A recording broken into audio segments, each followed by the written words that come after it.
Hey guys, I'm just getting home from doing my grocery shopping. Early this morning, I sent Will back to Pensacola, which is always a sad thing because you never can get enough time with somebody you really love. I know that's like sappy, but it's true. So I'm looking forward to when we can finally get married and move in together and don't have to worry about different cities and all that stuff. So taking my mind off it by busying myself with all the stuff that I need to do anyways. So I got my crock pot in the or my crock pot. I got my roast in the crock pot, and that's gonna be my dinner for the week. And I'm gonna have a chicken bake for lunch, and so I just got some carrots for the roast. And my mom taught me a really good trick as far as when you're putting vegetables into a roast, wait until like the last couple hours to do it, or else they get just like really soggy, which makes sense because when you're doing a roast, it's in there for like 6 hours on high or 8 hours on low, and that's a lot of time for a poor little vegetable. And then peanut butter is the last thing I have to put away. Because I'm doing the roast, it's honestly kind of messing with my macros because it has pretty good protein. It's also really high in fat, and I'm kind of trying to balance it out by doing egg whites for breakfast. And yeah, that's that. But so what I'm actually here to talk about, 16.4, my traditional post-workout. And if you saw how fast I sat down on the couch, that should give you a clue about how I felt about it, because my legs are gone.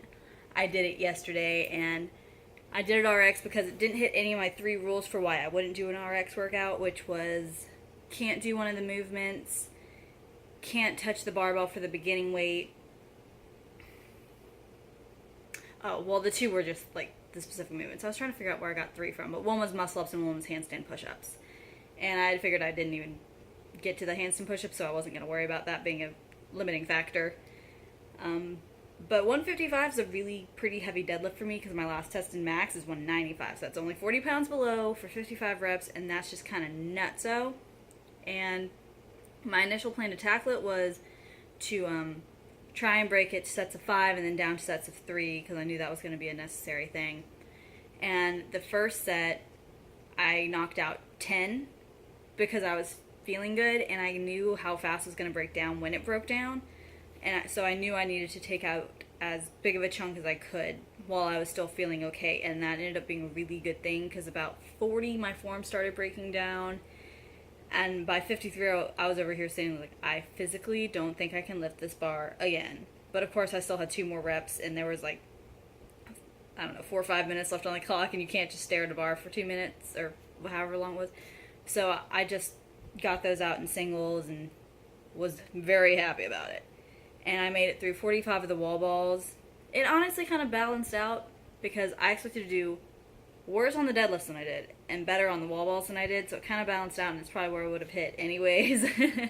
But I hit to 25 on the wall balls, and like I could not breathe. Like I was not breathing deeply enough for it to get to my lungs, and I was like almost like in panic attack mode. Like I had to like step away from the wall for a minute and just like breathe. If that hadn't happened, I probably could have actually finished the wall balls because I only had 10 left, which isn't really that much if I could have pushed faster, but I honestly wasn't feeling this one today. I don't normally work out on Saturdays, and I did this workout on a Saturday, because Saturday is really my only day to myself when I'm actually in town, because Friday I still go work out, which is great, and then I have the rest of the day, but it's still that one obligation. And then Sunday I have church. I normally do my grocery shopping on Sundays a lot of times, and then I have to meal prep, and then I have to do, whatever work. So Saturday ends up being really the only day in the entire week where I can completely choose how I want to organize it and spend it. And so I didn't like having to do that on a Saturday. I wasn't feeling it. I was so tight from the car. Guys, 10 hours in a car in 2 days. Just not fun. I enjoyed the drive. At least it was on new roads. So that always gives me something to look at. I saw sheep. That was fun. I've never seen sheep in the wild. I've seen them at a petting zoo. I've never seen them in the wild.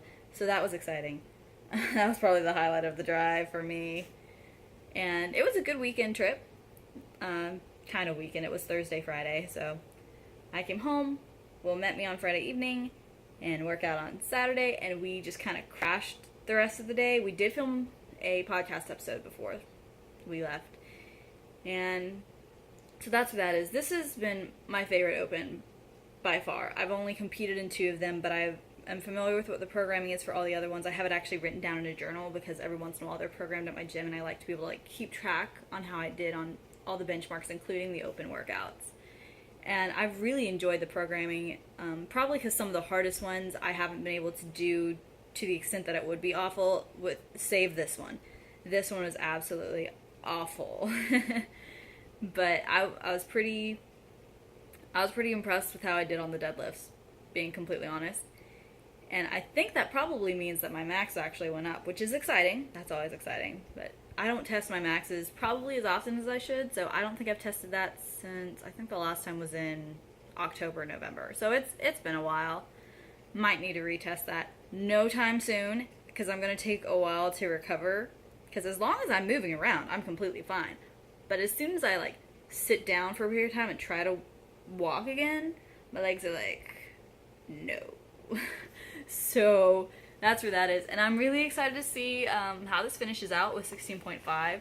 Obviously, if you're keeping track, you realize there's only one workout left that could be a repeat, and that is 15.5.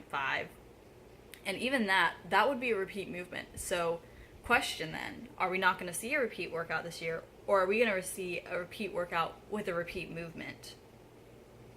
This could be the first year we repeat a movement, or the first year that we don't repeat a workout.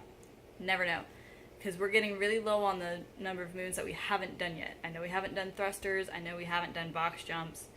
Off the top of my mind, I can't really think of anything else that we haven't even touched on. So we'll see. Thrusters and box jumps would be an absolutely horrible combination though, so kind of hoping it's not that, but never know. Feel free to let us know what you think. There's a week left for predictions on what 16.5 could be. It'll be fun though, because one of the former coaches from my gym started his own gym out in Thomasville, Georgia, called CrossFit Townie. If you're ever out there, check it out. He's a great guy, great coach. And so my gym and his gym are going to kind of go and do a throwdown and then have barbecue cookout afterwards. So that's going to be a great time. Looking forward to it. So until then, probably, I will talk to you later. And I hope everyone is going well.